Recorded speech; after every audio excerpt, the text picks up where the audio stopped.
Here on the ground, change happens fast. Problems feel frequent and urgent. It's loud and anxiety runs high.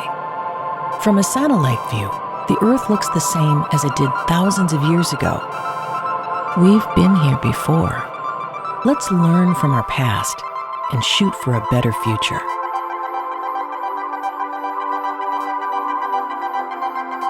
Hello and welcome to this week's episode of A Satellite View. I'm Todd Mickelson, your host, speaking at you from Monday, June 15th, 2026 in the space and time continuum. As we know, yesterday was Donald Trump's 80th birthday, and he needed a new place for a nap. I'm getting sick of taking naps on camera in the Oval Office. I was like, need a new place for a nap. Many say they love to watch me sleep. So he built a stadium on the south lawn of the White House and had a UFC, cage match, I think they call it. I loathe the UFC and everything it stands for. And of course, Donald Trump then showed up there and took a nap. I think it might have got delayed because of Mother Nature also hating what's going on and presenting dangerous thunderstorms. There was some magnificent photos of lightning strikes. One of them was an incredible photo of a strike with the Washington Monument in the foreground and a rainbow in the background. That was Washington, D.C. on Donald Trump's birthday. And I think that is a big sign of the universe speaking out, saying, no, motherfucker, this is ours. This city is ours. But the fights went on. Apparently, and I see pictures of these guys, and then I hear them talk. One guy apparently yelled into a microphone that I don't even want to say it, but apparently yelled into a microphone, Michelle Obama is a man. So that's where these idiots are coming from. You would normally call them apes, except that's an insult to apes. You would normally call them animals, except that's an insult to animals. And I'm not just talking about the guys doing the disgusting, gross fighting, because animals would never do that to each other. Yes, animals fight, but it's because of survival or something like that. It's not for fun or because you need to reinforce your own masculinity to yourself because you don't really have enough. So you need to make up for it by acting like, I was going to again say an ape, but apes are much smarter than you if you're one of these guys. And by the way, I'm not just talking about the guys doing the fighting. Like I said, I'm talking about every person in that audience. If you're a UFC fan, there's something wrong with you. Period. My kid, Eve, loves to watch wrestling sometimes, but that's because of the pageantry. I asked her about it just today. So you like these wrestling matches? Yes. Okay, but that's because of the pageantry, because it's basically the same thing as going to a drag show. And the answer from Eve was, yes, it is exactly like watching a drag show. That's what happens in professional wrestling with all the costumes and trying to be characters and things like that. It is like watching a drag show. They don't kick each other in the face and draw blood. They don't actually injure each other. They don't actually try and physically harm each other the way these UFC fights are. This is just absolutely gross and disgusting. Again, you talk about other civilizations, say Native American tribes fighting against each other. It was for some sort of reason, like I know the Lakota kept getting pushed into other people's territories, out of their current territories by the white man, And then they started to kind of try and move into other territories, and they would pick fights with the tribes that were already there. That was some of the fighting that was going on in the United States area before it was even the United States with Native Americans. They didn't just fight each other because they thought it was funny. They didn't fight each other because they were lacking their masculinity enough that they had to think of atrocious ways of having to make up for it. Okay, that's my rant on the UFC. The fact that Donald Trump has made the White House into the white trash house. I'm sure, I hope somebody, I know somebody's going to tear that monstrosity down. It might be the universe, whatever you want to call it. It might be God, Mother Nature. But somebody's going to tear it down. And I'm sure then Donald Trump will just, let's get a couple old cars out there, take the wheels off, put them on cinder blocks, and just let them sit there, just to bug the libs. We gotta find out better ways of. All right, enough of the UFC rant. Let's go to the happy part of Donald Trump ruining things, and point out that hundreds of thousands of Americans, or probably people around the world as well, maybe even more, but hundreds of thousands of Americans were watching, streaming live for hours on end, a tarp draped in front of the Kennedy Center. That's how much people wanted to see Donald Trump's erasure from that building. And the fact that he put up a tarp so that nobody could actually watch the letters be ripped off the building just makes him into even more of a piece of shit who is such a little, again, I'll call him a little baby, child. That's an insult to little babies and children. Little boy, that's an insult to little. Anyway, the thin skin, and of course that's an insult to people with thin skin. But I guess that's apropos, right? I don't know. I'm losing track here. But the fact that he didn't want anyone to see the letters actually be ripped off just makes him even worse and makes him look like even more of a narcissistic idiot in front of these hundreds of thousands of people who watched for hours, even though they knew they weren't going to see the letters ripped off, but they knew what was going on behind the tarp. That was enough for them to keep track of it. They wanted to catch any moment they could. There were people watching, streaming on certain places, and they would see that there was, like 85,000 people on that streaming. And then there's other streaming. Other people were reporting, there's 50,000 people on this streaming platform. There's 100,000 on this one. There were hundreds of thousands of people watching a tarp. When those letters were put up, they had these, they used to call them cherry pickers. A platform that you could quickly raise a person in. And, I guess they used to use them for picking cherries, probably. But anyway, the letters were put up within, 2 hours because they used these cherry pickers. When they were torn down under court order, Donald Trump ordered that it took like 2 days to build scaffolding, and then they put up this tarp. That took days, and then they tore the letters down. So a waste of time, a waste of taxpayer money, just because he couldn't handle people celebrating his name being torn down. And now we're watching eBay to see if any of those guys, any of those workers might be trying to sell any of the letters. How much would the J go for? How much would the T go for? So that's the happy thing. And again, this is the people, the power of the people, who, by the way, are still protesting in Albania. The power of the people brought down the dictatorship of Turkey this year, a few months ago. And we are in the process of doing that here in the U.S. The midterms are going to be an absolute bloodbath for the Republicans. They know it. That's why they're doing everything they can. And what's happening now with Donald Trump doing all the crap he's doing, I think the pressure is going to build even more.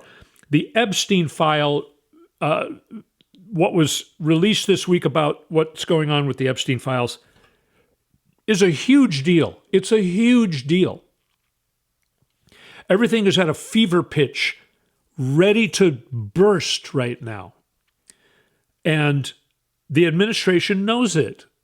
And they're trying to get everything they can before these midterm elections. They're trying to set up ways of thwarting the midterm elections, but they've been doing it too transparently and for too long. I predict it's not going to work.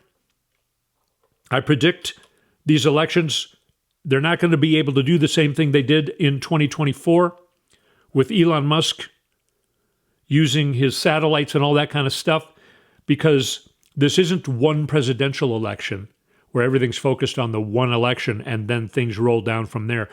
This is just hundreds and hundreds and thousands of individual elections across the country without the focus of a singular presidential election. I think these are going to be fair elections. I think it's going to work out. By the way, there was a YouGov poll taken in 2025 that shows that 40% of Americans believe Kamala Harris won. That actually, I think that's 40% of Democrats. I should correct myself. In the state of Maine, it's about 47% of Democrats believe that the 2024 election was rigged and that Kamala Harris won. It might be because they saw a lot of evidence of it, like I have seen and I have presented here for you. That was weeks and months ago. And, you know, I always tell you, don't trust me either. Go inside yourself. You remember the Kamala Harris campaign. You remember the Donald Trump campaign. Did he win more handily than any president has ever won, winning all 7 swing states by just enough of a margin that there were not recounts called? Just above the margin where a recount needs to be called. Right? Okay. We've gone through that in the past. I'm not gonna redo that here, because I do want to talk. Although this is just a feces, fire hose of feces fire hose. That's what we call it, right? The feces fire hose of crap going on that drives us crazy. I want to point out some positive things and how I think might be a good way to handle the time, the 4.5 months from now to the midterm elections. We were all hoping that the UFC fights wouldn't happen. We were all hoping let's just face it. We were all hoping Donald Trump would be dead by now. Melania Trump being at the top of the list of people who hoped that. Of course, I think she was hoping for that 15 years ago.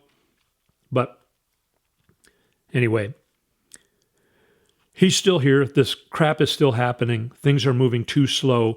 But this Epstein thing is a big deal. I want to talk about that. The Iran thing is a big deal. We want to talk about that. But remember, how many people sat and watched a TARP on streaming for hours? Because that's how much people want to see the erasure of Donald Trump. We're all ready. Many interviews out this week. There were a lot of interviews from Trump supporters who voted for him 3 times in Ohio, who are absolutely against him now. He's lost everybody. 16%, 16% of Americans thought this UFC thing was a good idea. That's because only 16% of Americans are that barbaric and think this barbarism is a good idea. By the way, that's a reflection of the Donald Trump administration. Barbarism. Barbarism occurred on the South Lawn of the White House because this administration wants that for America. but only 16% of Americans want that for America. We're going to come back and I'm going to explain some things that I think are positive, and we're going to go through some things to keep in mind for the next 4.5 months between now and the midterm elections. You are listening to A Satellite View. We will be right back from a short break.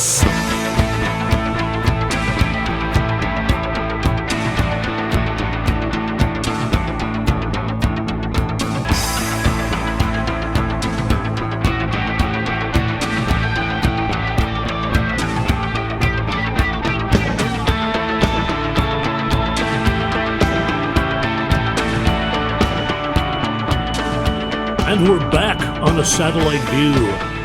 Find our website, satelliteviewpodcast.com. Go to YouTube and do a search for Satellite View Podcast. You'll find our channel, and then subscribe. It's free. And also, you can find me at Todd Mickelson on Instagram. What's it called? Twitter. Is it called Twitter? No, it's called X now. It doesn't matter. Doing a couple things here at the same time. I want to read you some things about the Iran deal. This is from my Blue Sky account.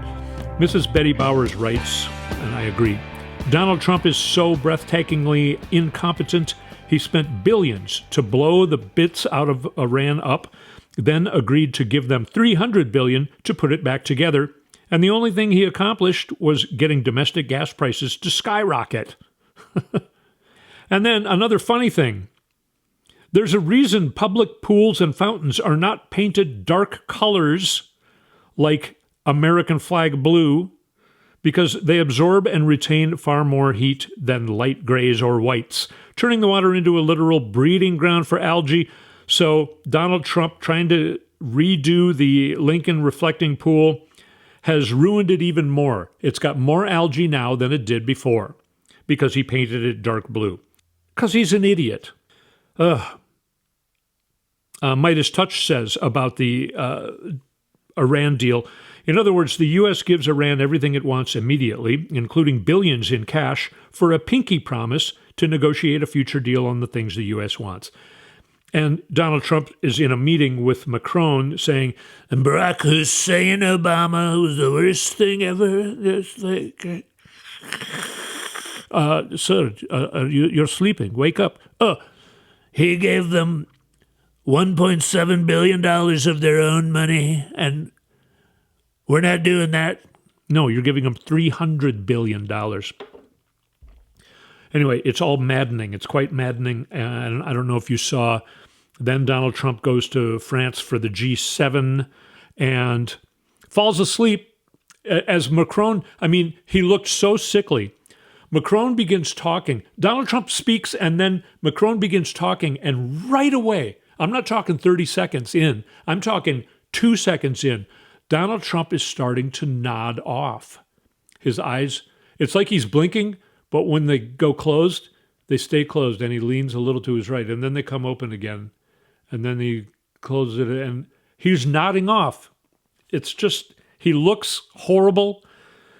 He says the most idiotic crap. Anyway, so the algae pool is just, it's sad, but it's funny, right? I want to talk a little bit about, there was some very bad news going on, and this has to change. We need to have a Theodore Roosevelt kind of redo of our antitrust systems, because Donald Trump's DOJ antitrust approved of this merger with one of Donald Trump's billionaire friends, and now he's also taken over CNN and HBO, and he's going to own such a huge portion of where people get their news that we have to go to alternative news sources like I have talked about here a lot. But I want to talk about, there are some interesting things about the FCC. I left the house today to go for a walk in a park, and in the car, I heard a couple good things on MSNBC. First of all, they're giving Alicia Menendez her own show now every day, which is great because she's, I think, one of the best people on MSNBC. And there was a woman on there talking about the 39% doctrine, which I thought was really interesting. This is the FCC rules from years ago. It was very interesting to me because I'm rewatching The West Wing again, of course. It is a really good show. And just last week, I saw the episode that was from the 5th season where C.J. Craig, the communications director, the press secretary, is frustrated because she can't get reporters to report on the fact that the FCC is trying to change the rules so that a single owner can own up to 39% stations that reach 39% of viewers in the United States. That's what was going on in 2003. So that particular thing started because in 1956, they set a limit of 35%. No single owner could own stations that covered more than 35% of listeners or viewers on radio or TV. And then it started to get changed. Of course, started to make a lot of changes under Reagan. He got rid of the Fairness Doctrine and things like that. I was going to Brown Institute for Broadcasting in the 1980s, and what I remember is we learned that there was a cap. You could not own more than 7 AM stations, more than 7 FM stations, or more than 5 TV stations. In 2002, September 2002, the FCC issued a notice of proposing rulemaking stating the commission would reevaluate its media. Now, they're supposed to be here for the good of the public interest. That's what the FCC is supposed to be doing. But in June 2003, so this is kind of toward the beginning of the George W. Bush administration, the Republicans taking over, trying to take over media completely. They began in the late 80s, and Rush Limbaugh was born into our knowledge. But in June 2003, after its deliberations, which included a single public hearing and the review of nearly 2 million pieces of correspondence from the public opposing further relaxation of the ownership rules, the FCC voted 3-2 to repeal, so a lot of these rules that we're talking about. They've stopped listening to the American public, and they started to get politicized. In June 2003, the Republican-dominated FCC voted along party lines to ease a number of media ownership regulations, including one that would allow television networks to purchase more stations, extending their national reach from 35% to 45%. That's right at the time. This is from an article written in November of 2003 on PBS News. This is right about the time when that West Wing episode aired. So that debacle was going on. That's 23 years ago almost. And that was 20 years after it began. So this needs to get changed back. The antitrust, it's not antitrust. These decisions that have been made for David Ellison, to take over even more ownership after taking over CBS and ruining it. It needs to change. Somebody needs to change it back. The way Theodore Roosevelt fought against all of the oligarchs and the robber barons back at the turn of the 20th century, we need to do that again. Now, I'm going to shift here. I'm done talking about the bad things. One thing that I noticed is that the Democratic Party is up in arms over people like Graham Plattner and Zoran Mamdani. Remember how scared the Democrats were of Zoran Mamdani becoming the candidate for mayor of New York City? I want to point out some things here. I'm going to read you this bulletin just in. $50 seats and free round-trip bus to World Cup games available exclusively for New York City residents. Announcement made in Harlem's Little Senegal, the heart of New York's West African soccer community. New York Mayor Zoran Mamdani today announced that the City of New York, in partnership with the NYNJ Host Committee, has secured 1,000 affordable tickets to the FIFA World Cup 2026 for New Yorkers at $50 per seat, including free round-trip bus transportation to MetLife Stadium, where the games are being held. The mayor made the announcement in Little Senegal, surrounded by Harlem residents, African community leaders, and elected officials wearing jerseys representing tournament nations with deep roots in New York City. the terrorism that the Trump administration tried to perpetrate on the world about coming to the United States for the World Cup games. Again, I'm not a fan of World Cup. I know nothing about it. But there's so much footage of people coming to the United States and enjoying other people. And Mayor Zoran Mamdani realizes the tickets are unaffordable for regular people. He's trying to do all he can. By the way, he put together watch parties after the whole Trump debacle for the basketball games that were going on in New York City. He put together multiple watch parties where thousands of people showed up so that regular New Yorkers could enjoy the game that they deserve to watch. This is Zoran Mamdani just being a guy. And that's what the Democratic Party needs to stop being afraid of. That's what they're afraid of. They're afraid of Zoran Mamdani. They're afraid of Graham Plattner. They were afraid at one point of Alexandria Ocasio-Cortez.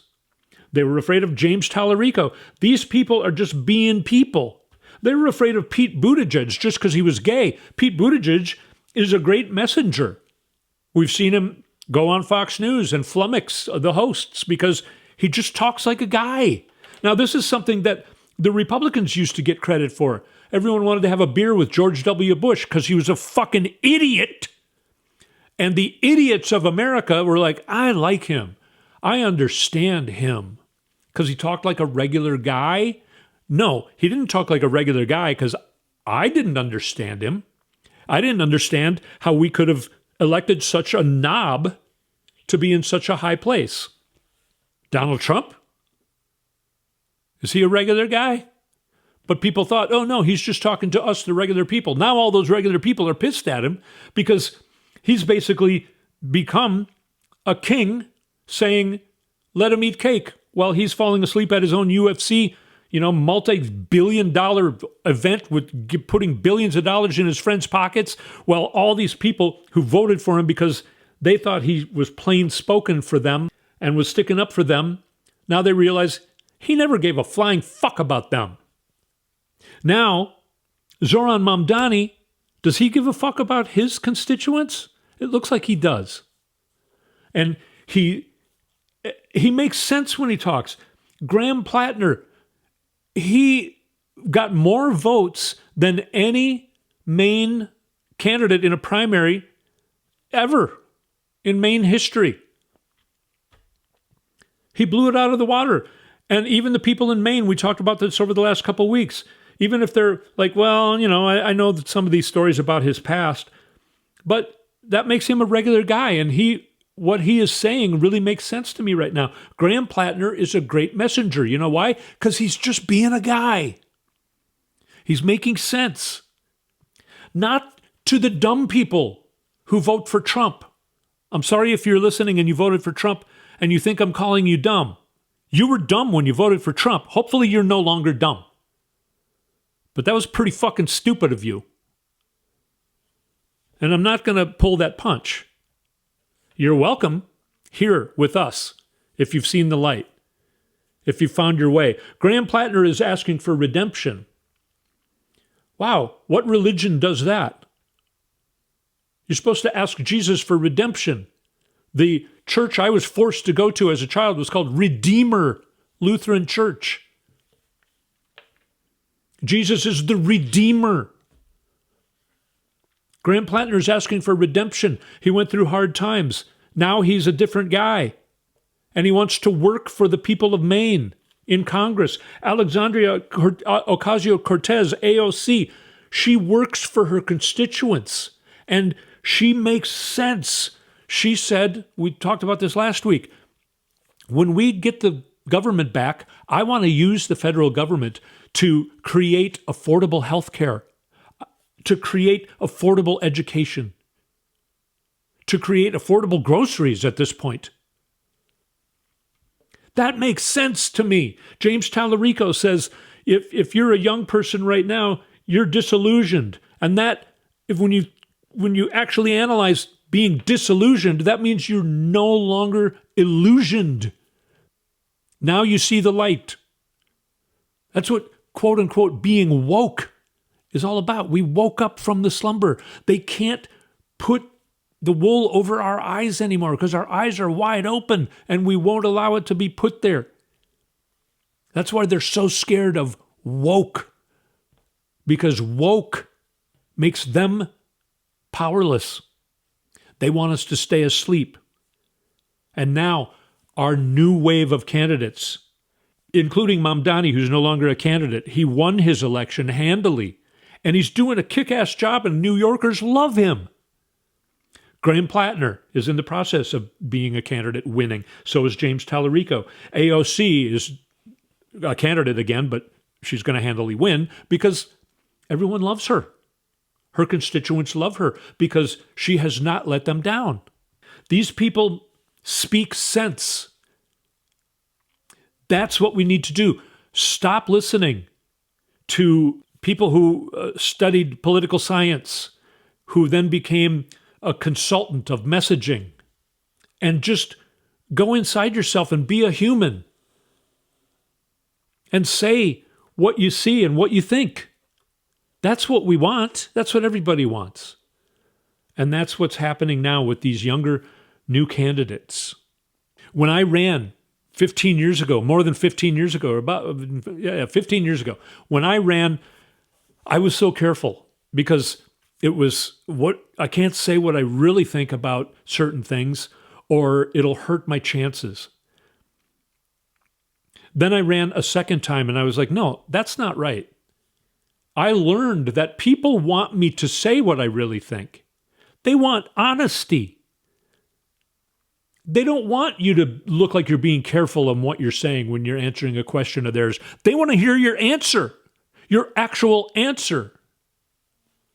I learned that back then. So when I was helping candidates with their messaging, that would be the first thing I would say. How do you really feel about this?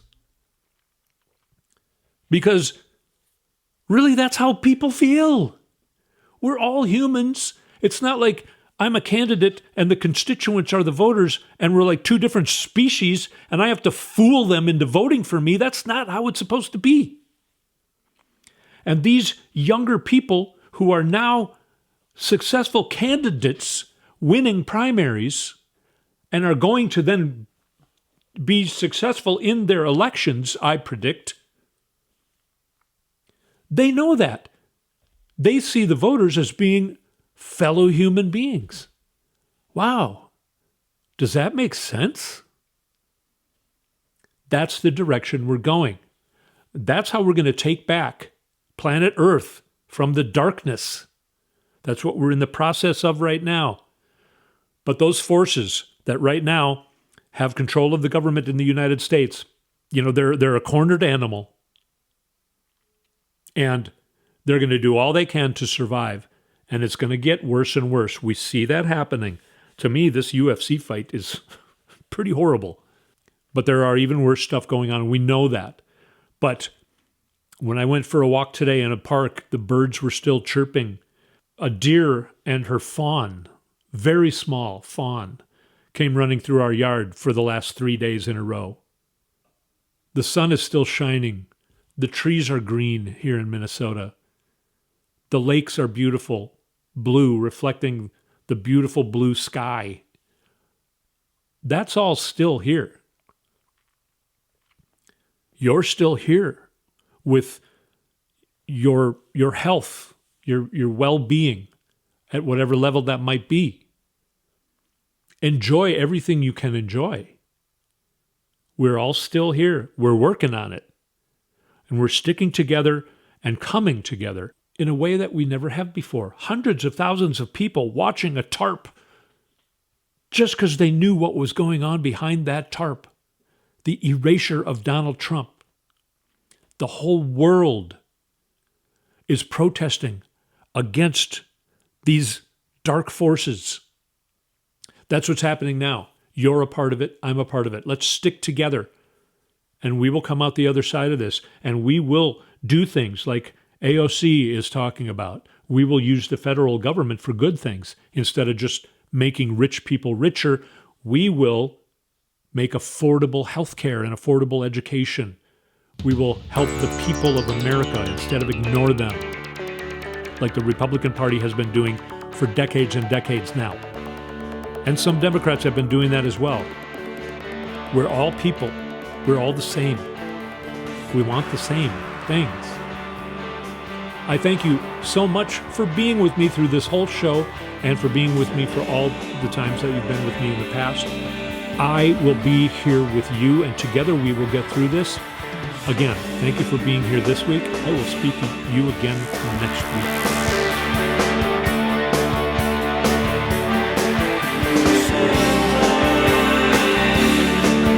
You've been listening to A Satellite View with Todd Mickelson.